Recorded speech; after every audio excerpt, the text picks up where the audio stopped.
Hello friends, ओम श्री गणेशाय नमः। जय श्री कृष्ण। आप सभी का स्वागत है आपकी अपनी यूट्यूब चैनल पर।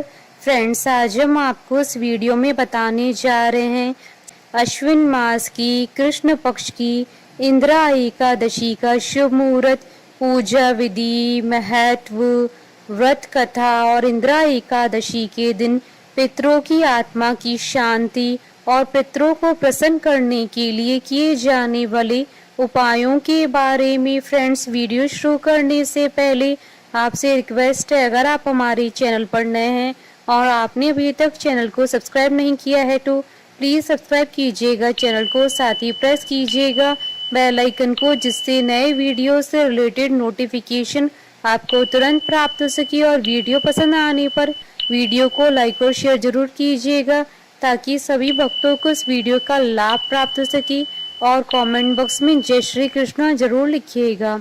सनातन धर्म में एकादशी व्रत को सभी व्रतों में श्रेष्ठ माना गया है। प्रत्येक माह में दोनों पक्षों शुक्ल पक्ष और कृष्ण पक्ष की 11वीं तिथि को एकादशी का व्रत पूजन किया जाता है। इस तरह से एक माह में 2 और पूरे वर्ष में 24 एकादशी आती है। अश्विन मास में कृष्ण पक्ष की एकादशी को इंदिरा एकादशी के नाम से जाना जाता है। यह एकादशी पितृ पक्ष में पड़ती है।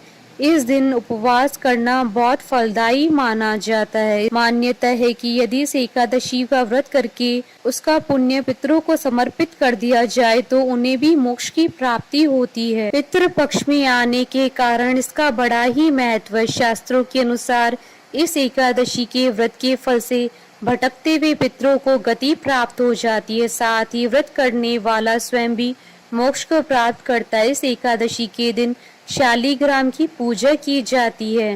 धार्मिक मान्यताओं के अनुसार इस व्रत को नियम और निष्ठा पूर्वक करने से मनुष्य को जन्म और मरण के चक्र से मुक्ति प्राप्त होती है और मोक्ष की प्राप्ति होती है। फ्रेंड्स, अब आइए जानते हैं इंदिरा एकादशी की पूजन विधि के बारे में। अश्विन मास की कृष्ण पक्ष की दशमी के दिन प्रातः काल श्रद्धा पूर्वक स्नान आदि से निवृत्त होकर पुनः दोपहर को नदी आदि में जाकर स्नान करें। फिर श्रद्धा पूर्वक पितरों का श्राद्ध करें और एक बार भोजन करें। प्रातः काल होने पर एकादशी के दिन स्नान आदि से निवृत्त होकर फिर व्रत के नियमों को भक्ति पूर्वक ग्रहण करते हुए प्रतिज्ञा करें कि मैं आज संपूर्ण भोगों को त्याग कर निर्हार एकादशी का व्रत करूंगा या करूंगी।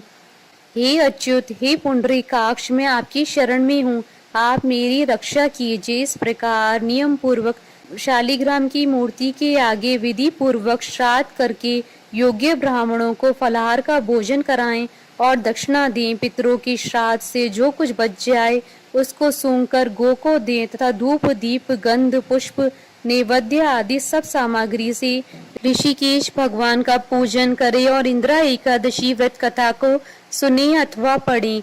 रात्रि में भगवान के निकट जागरण करें। इसके पश्चात द्वादशी के दिन प्रातः काल होने पर भगवान का पूजन करके ब्राह्मणों को भोजन करवाएं।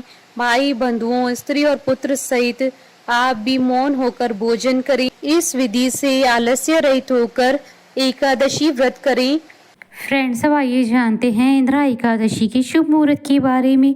हिंदू पंचांग के अनुसार साल 2023 में इंदिरा एकादशी 10 अक्टूबर 2023 मंगलवार के दिन है। एकादशी तिथि प्रारंभ होगी 9 अक्टूबर 2023 को दोपहर 12:36 पर और एकादशी तिथि का समापन होगा 10 अक्टूबर 2023 को दोपहर 3:08 पर और व्रत पारण का समय रहेगा 11 अक्टूबर 2023 को सुबह 6:24 से सुबह 8:44 तक और हरिवासर समाप्ति का समय रहेगा 11 अक्टूबर 2023 को शाम 5:34 पर। फ्रेंड्स, अब आइए जानते हैं पितरों की आत्मा की शांति के लिए इंदिरा एकादशी के दिन किए जाने वाले उपायों के बारे में। जब कभी भी श्राद्ध श्रद्धा से न करके दबाव से किया जाता है या अयोग्य व्यक्ति के द्वारा किया जाता है तो श्राद्ध के बावजूद भी पितरों को मुक्ति नहीं मिलती है। पितृपक्ष की एकादशी के दिन माँ प्रयोग करके इस समस्या का निदान किया जा सकता है। एकादशी के दिन उड़द की दाल, उड़द के बड़े और पूड़ियाँ बनाएं। चावल का प्रयोग न करें। एक कंडा जला लें और उस पर एक पूड़ी में रखकर उड़द की दाल और उड़द के बड़े की आहुति दें। पास में एक जल से भरा पात्र भी रखें। फिर भगवत गीता का पाठ करें। निर्धनों को भोजन करवाएं और उनसे आशीर्वाद लें। इंदिरा एकादशी के दिन भगवान को फल और तुलसी दल अर्पित करें। भगवान के समक्ष भगवत गीता का पाठ करें। निर्धनों को फल का दान करें। एक तुलसी का पौधा जरूर लगाएं। किसी सार्वजनिक स्थान पर पीपल का पौधा भी लगाएं। फ्रेंड्स, अब आइए प्रारंभ करें इंदिरा एकादशी की व्रत कथा। भगवान श्री कृष्ण की भक्ति भाव से विहल होकर अर्जुन ने कहा, हे प्रभु, अब आप कृपा करके अश्विन मास की कृष्ण पक्ष की एकादशी की कथा को कहिए। इस एकादशी का क्या नाम है तथा इसका व्रत करने से कौन सा फल मिलता है, कृपा करके विधान पूर्वक कहिए। भगवान श्री कृष्ण ने अर्जुन से कहा, हे धनुर्धर, अश्विन मास की कृष्ण पक्ष की एकादशी का नाम इंदिरा है। इस एकादशी का व्रत करने से सभी पाप नष्ट हो जाते हैं, नरक में गए हुए पितरों का उद्धार हो जाता है। हे अर्जुन, इस एकादशी की कथा की श्रवण मात्र से ही मनुष्य को अनंत फल की प्राप्ति होती है। मैं ये कथा सुनाता हूँ, तुम ध्यान पूर्वक श्रवण करो। सतयुग में महिष्मती नाम की नगरी में इंद्रसेन नाम का एक प्रतापी राजा राज्य करता था। वह पुत्र पौत्र धन धान्य आदि से पूर्ण था। उसके शत्रु सदैव उससे भयभीत रहते थे।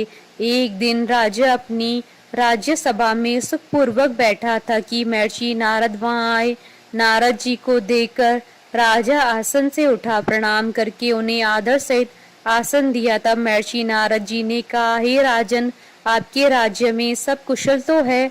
मैं आपकी धर्मपरायणता देखकर अत्यंत प्रसन्न हूँ। राजा ने कहा, हे देव ऋषि, आपकी कृपा से मेरे राज्य में सब कुशल पूर्वक है तथा आपकी कृपा से मेरे सभी यज्ञ कर्म आदि सफल हो गए हैं। हे महर्षि, अब आप कृपा कर यह बताइए कि आपका यहाँ आगमन किस प्रयोजन से हुआ है, मैं आपकी क्या सेवा करूं? महर्षि नारद ने कहा, हे नृपोत्तम, मुझे एक महान विस्मय हो रहा है कि एक बार जब मैं ब्रह्मलोक से यमलोक गया था, तब मैंने यमराज की सभा में तुम्हारे पिता को बैठे हुए देखा। तुम्हारे पिता महान ज्ञानी, दानी तथा धर्मात्मा थे, मगर एकादशी के व्रत के बिगड़ जाने के कारण वह यमलोक को गए। तुम्हारे पिता ने तुम्हारे लिए एक संदेश भेजा है। राजा ने उत्सुकता से पूछा, क्या संदेश है महर्षि? कृपा कर यथाशीघ्र कहें। राजन, तुम्हारे पिता ने कहा है कि महर्षि, आप मेरे पुत्र इंद्रसेन, जो कि महिष्मती नगरी का राजा है, के पास जाकर एक संदेश देने की कृपा करें कि मेरे किसी पूर्व जन्म के बुरे कर्म के कारण ही मुझे यह लोक मिला है। यदि मेरा पुत्र अश्विन माह के कृष्ण पक्ष की इंदिरा एकादशी का व्रत करे और उस व्रत के फल को मुझे दे दे तो मेरी मुक्ति हो जाए, मैं भी इस लोक से छूटकर स्वर्ग लोक में वास करूं। इंद्रसेन को अपने पिता के यमलोक में पड़े होने की बात सुनकर महान दुख हुआ और उसने नारद जी से कहा, हे नारद जी, यह तो बड़े दुख का समाचार है कि मेरे पिता यमलोक में पड़े हैं। मैं उनकी मुक्ति का उपाय अवश्य करूंगा। आप मुझे इंदिरा एकादशी व्रत का विधान बताने की कृपा करें। नारद जी ने कहा, हे राजन, अश्विन माह की कृष्ण पक्ष की दशमी के दिन प्रातः काल श्रद्धा पूर्वक स्नान करना चाहिए। उसके उपरांत दोपहर को भी स्नान करना चाहिए। उस समय जल से निकलकर श्रद्धा पूर्वक पितरों का श्राद्ध करें और उस दिन एक समय भोजन करें। रात्रि को पृथ्वी पर शयन करें। इसके दूसरे दिन अर्थात एकादशी के दिन नित्य कर्मों से निवृत्त होकर स्नान आदि के उपरांत भक्ति पूर्वक व्रत को धारण करें और इस प्रकार संकल्प करें, मैं आज निराहार रहूंगा और सभी भोगों का त्याग कर दूंगा।